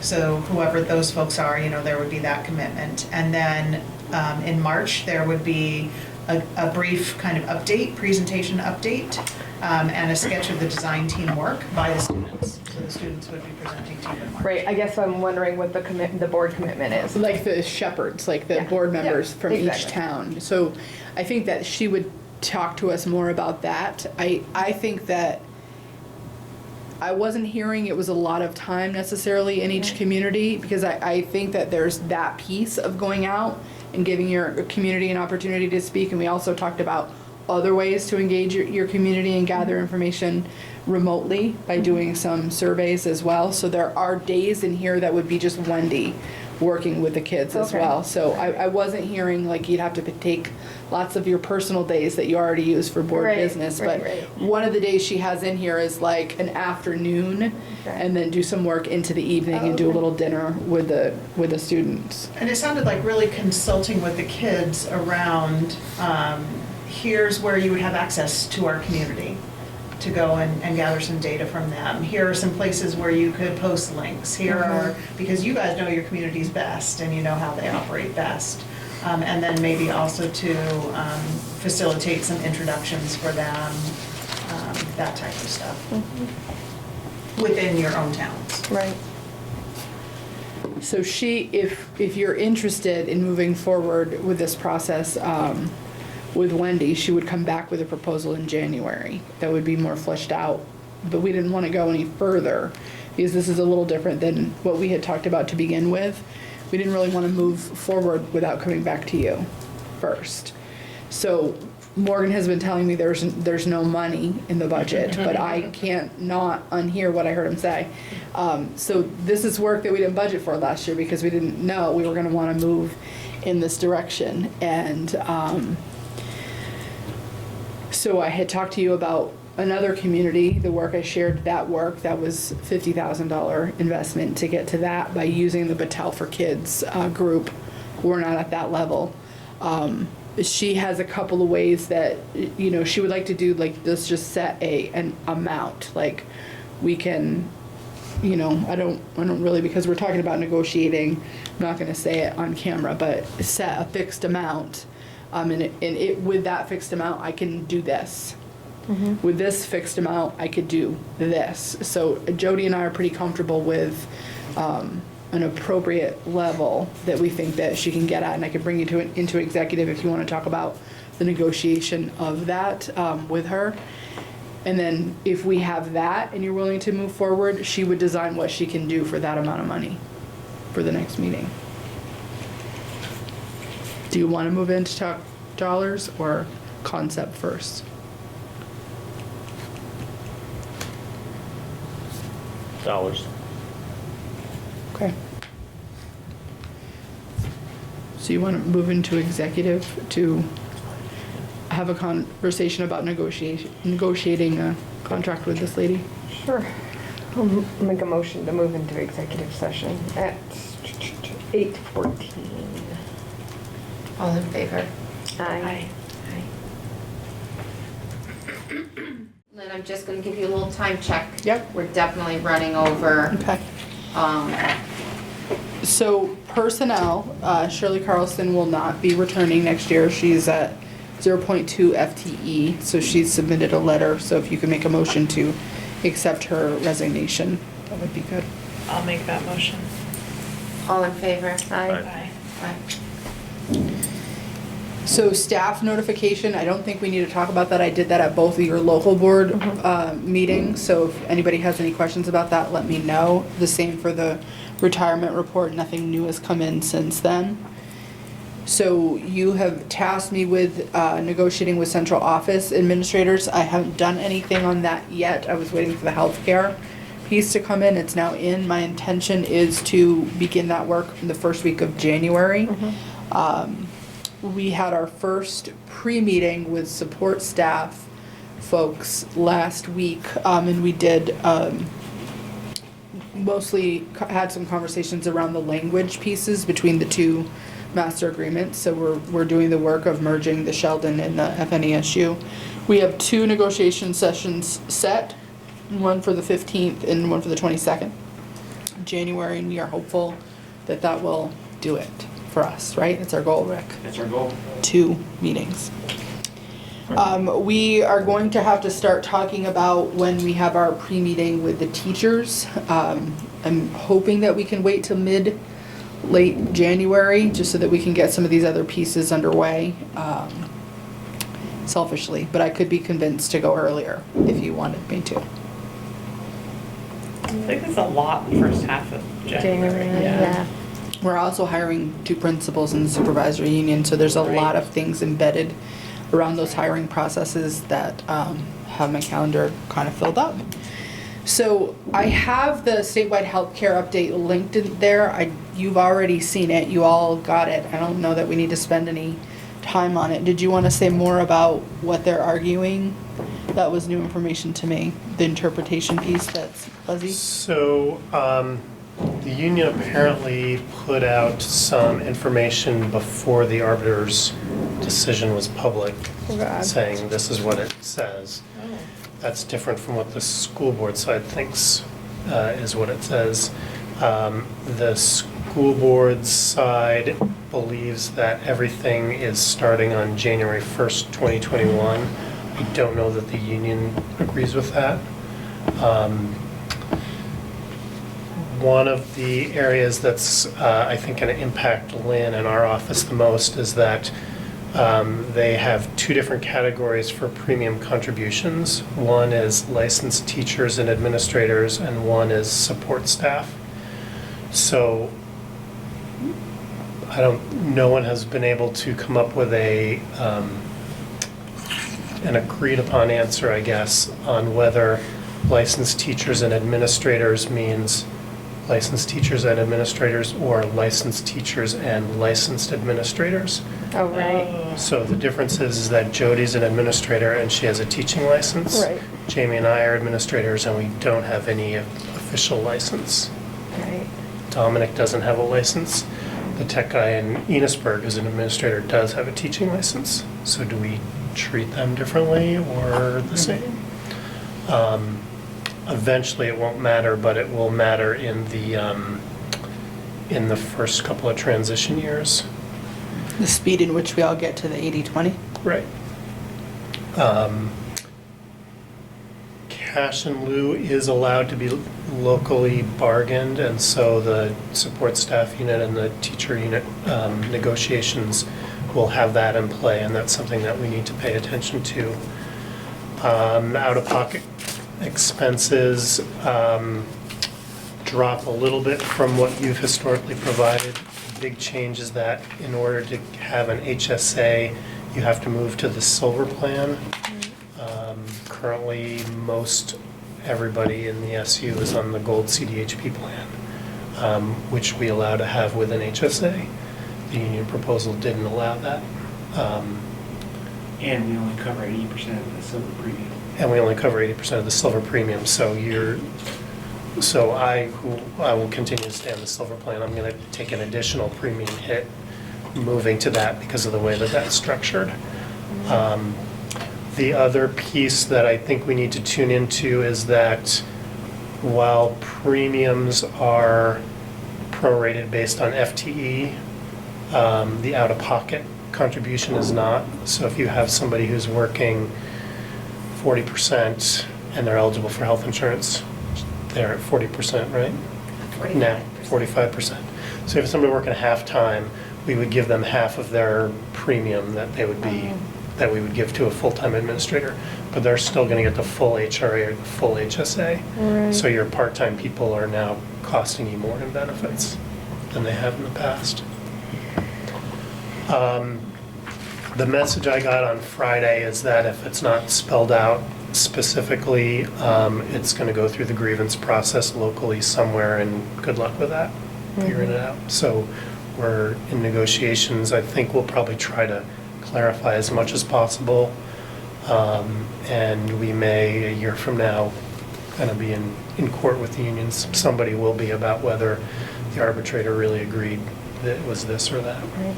So the HSAs that people have now, if they switch to an HRA, what happens to the money that's already in there? They just, They get to keep it. okay, and Yeah, then the it stays with HRA, the money comes back to, whatever's not used, comes back to the district.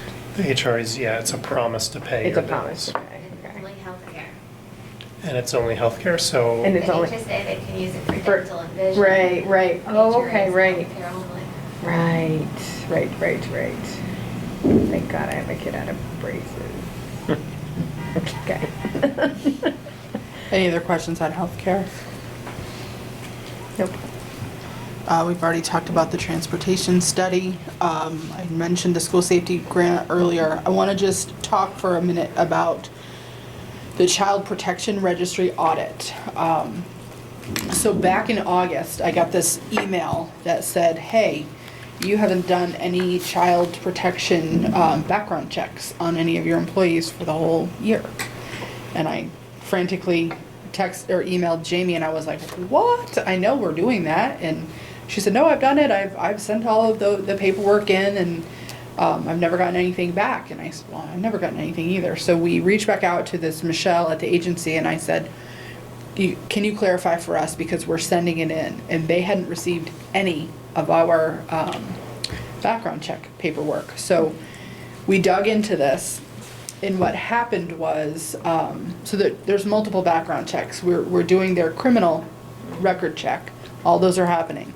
You have to input online for the child protection registry.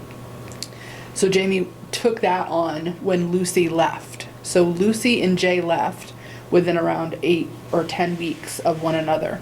She was the, I'm not going to get the terms right, but the person who did the inputting, and Jay was the receiver of the reports. So with them left the historical context of how that works. So there was a box that we kind of missed in terms of shifting that over from Lucy to Jamie and from Jay to me. So even though we were submitting them, nothing was being processed because she was not a sender and I was not a receiver. So we found it out. I we did it within probably a week of figuring it out. We submitted a corrective action plan to the agency right away, and within just a few days of finding out what the issue was and getting Jamie set up as the sender and myself as the receiver, Jamie and Courtney went back 2 years. They only reported out on the 1 year, but that was my second year as a superintendent. And they literally input every single one, because she was able to quickly pull out the paperwork because she had done it on every single person. So they input every single one with no findings on the child protection registry. So we did that as soon as we knew. So I'm telling you this because tomorrow there's going to be a press release, and this thing is going to come out, and it's embargoed, so I can't share it yet until tomorrow. But I can tip that there's a piece in the back that says these supervisory unions did no child protection registry checks in 2018. And I just got it today, and it's, I don't know, 20 pages long, so I haven't read all of it, but it doesn't appear to be a part where it says, and as soon as they knew there was an error, they corrected all of it and did it right away. So it doesn't look good. It wasn't that we weren't doing the child protection registries, there was a flaw in the reporting piece. So I wanted you to hear that, because I think there's like 5 SUs in the state that are in this category, and unfortunately we are one of them. And where's this press release going? What's that? Where does this go? There's a press release tomorrow. The agency is releasing this audit, and I know they'll be reporting on it. There's no question that it'll pick it up. So I'm prepared to, I worked with Jamie today and I said, how can we lay this out? Because I want to do damage control, because it certainly was not us putting value or de-emphasizing the need to do the child protection. It was a clerical error in the transition between the past administration and this one. So there's a tip for you. We think they'd send you a thing back. But yeah, exactly. You'd Like send- you haven't. You would think that they would send you something back that says, you can't do this. Right. For whatever reason, whether we didn't get anything, like she didn't get anything, I wasn't getting anything, and I didn't know to expect to get something. You're not getting. You don't know to realize you're not getting something. And right? they didn't want the 2 years sender later. to be the same person as receiver, so that's happened. That's a problem. Oh my gosh. So lesson learned, if either of you are gonna leave, could it just be like one of you? One at a time. Yeah, I mean, unfortunately, I'll try to correct that. I'm assuming that I'll get interviewed by at least one of the newspapers, and I will try to explain that. But it still will be out and will be on the list, so. In terms of the UBEI thing that Morgan talked about adding into the budget, we met with the Upper Valley Educator Institute last week, and we're very excited about what they had to say. I've got Heather on this. Heather's working on, she's got her eye on a couple of grants that are big, like $250,000 grants. So we're trying really hard to draw some big money in to kind of start up this incentivizing the licensure track for some people who have bachelor's degrees. We're starting with UBEI in March. We're doing a local information session. You can look at the first of the year for some information to go out online about that and try to bring some people in locally that might be interested in this. We can bring it in whether or not we get funding, but we can help to pay for it if we can get some of that grant funding, which will certainly incentivize it. We can also, if we get the grant funding, we can do a paid teacher apprenticeship program and employ them for the year through this program and put them strategically with some really strong teachers and hopefully get some really well-trained teachers coming down the pike.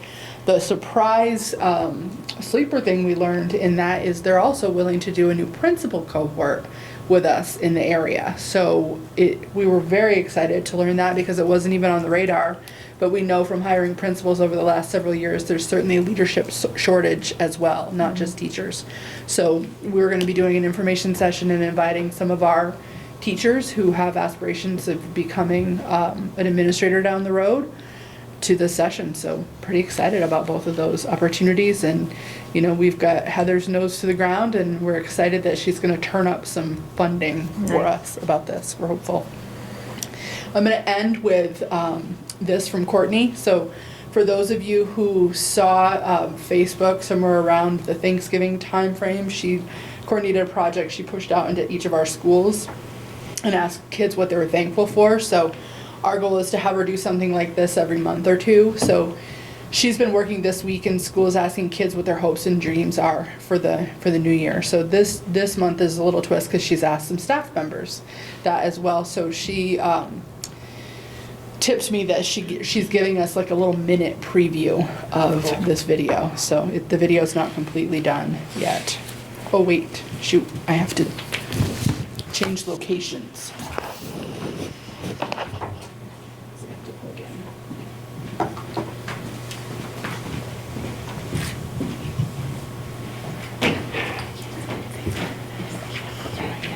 Of course.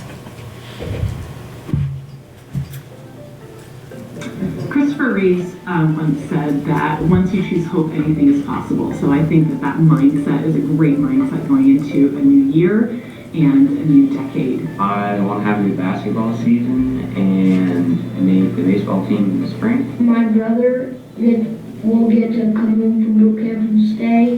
My hopes and dreams for the new year are for my friends and family and all of the students here at Montgomery Elementary to have a happy, healthy, and successful year.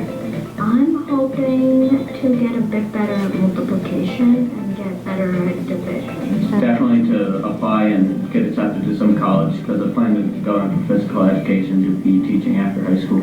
An awesome end to the school year like we had at the beginning of the school year. And kids at RES just doing fantastic. Ugly sweater day. My dream, one is to go to college for being a vet tech. I hope to become better at basketball. My hopes and dreams are to remain positive in all situations and also to always be kind. Finish writing the story that I've been working on for a decent time now. Not anymore studies, so we don't have to make them up. No more My dream and my hope for all of you watching this for the new year is to remember to set your eye on that dream, but then determine what is the very next action step that you need to take to get you there. There's the preview. Coming attractions. Oh yeah. So much like I know, eh? yeah. Oh my gosh. But he didn't Also, used to I do just want to that. say that I saw the thing online today about what the Cold Hollow kids did with those, the little Candy notes canes, and the candy canes. Oh, that was awesome work. Was that, I did Did not you see that it? today, but is Oh. it when they put them on the cars around They town? put them on the cars around town, yeah, with this little note about like, take a breath and there's hope and you can make it through. That was fantastic. Just great stuff happening in Franklin Northeast. We're really proud. Thanks, Lynn, that's great. So, as far as board business, setting future agenda items, I mean, we are revisiting budget, that's on there. Anything else? Kept the meeting the same next, January 13th. Anything? Good? All right. Have a good Go in night. executive Oh. for a second. I don't think we need to go I in. thought we did. Do we need Oh, to go in 2 weeks, or can we just say it? You can just say it. Yeah, I don't think it needs to be. No, that's right. So one of, and Rick had brought this up at the last meeting that, and this is for Lynn too. One of the charges that the Vermont School Board Association said is that we should be doing a superintendent evaluation. So, we're wondering like what that looks like and what should we do to do it, other than just giving you your gold star. Like, should we, what kind of process, I guess, should we do? Did you talk to the VSBA? So they had basically just said that the VSBA is, what do they say? They provide kind of support, but there's no actually like evaluation. So it's basically whatever we want it to be. however we want to craft it. Right, it could be a Converse. I don't even know what that would look like. Who was the longstanding board member here? Like, I feel like we did do this with your predecessor. See, that was before Well, me. we definitely did Yeah. one with Jay. And I thought that it was See, very, that's what I Well, thought. I thought the same thing. I'm like, we did this, but Lynn did it for herself. Evaluation. Well, Lynn didn't do her own evaluation. Lynn did the 360 surveys that we do for all leaders. Yeah. And I had Right. Courtney analyze it and put the data and I put it in front of you. See, we love that, like, just having that, like, on the record. You know what I'm saying? Like, saying, like. So this is I your love job the idea of information. having an evaluation. I said that when I got hired for this Yeah. role, is how am I gonna know? Yeah. Because when you're in a role like this, No, exactly. people aren't always all that forthright with you about if you're in the right direction or you're not, and I wanna hear that. Well, and just from the you. transparency of accountability, like, right? That we are looking and Right. we're, right? Who at the VSBA said they don't do superintendent evaluation? So when I called, I said, so do you have like a template or kind of, because like the Vermont Leagues of Cities and Towns are constantly giving you templates of like staff evaluation and everything like that. And she said, we're happy to do outreach and we can come and train you how to do one, but we don't have anything that you could actually like look at. So in that, there's a pamphlet the VSBA puts out, and superintendent evaluation is one of the services No, that they have in there. it's one of the services, exactly, it's So services. you have to pay for it. Right, Yeah. they'll come and help you do it, but they don't have something like, here's some questions you could ask, or any of that. And they have like a whole thing about, you know, these are services we offer for supervisory evaluation. You certainly have what I gave you last time. Well, Like I'm you wondering if have- we should just go on that. We're gonna do another survey on all of our, we did not do SU, Yeah. central office staff surveys last year because, to be honest with you, we were just underwater with Act 46 merge stuff last spring. Right. But every year we typically do that on all of our director roles, myself. Right. All the principals, all the teachers get it, so. Right. You'll have that, to look at and As you far as could like talk to the evidence. VSBA So that's what about I'm how to just wondering, and I don't know what it would look like, I don't know. I have no So you didn't idea. ask them what did you ask them what they would charge us? or- Oh, I did not.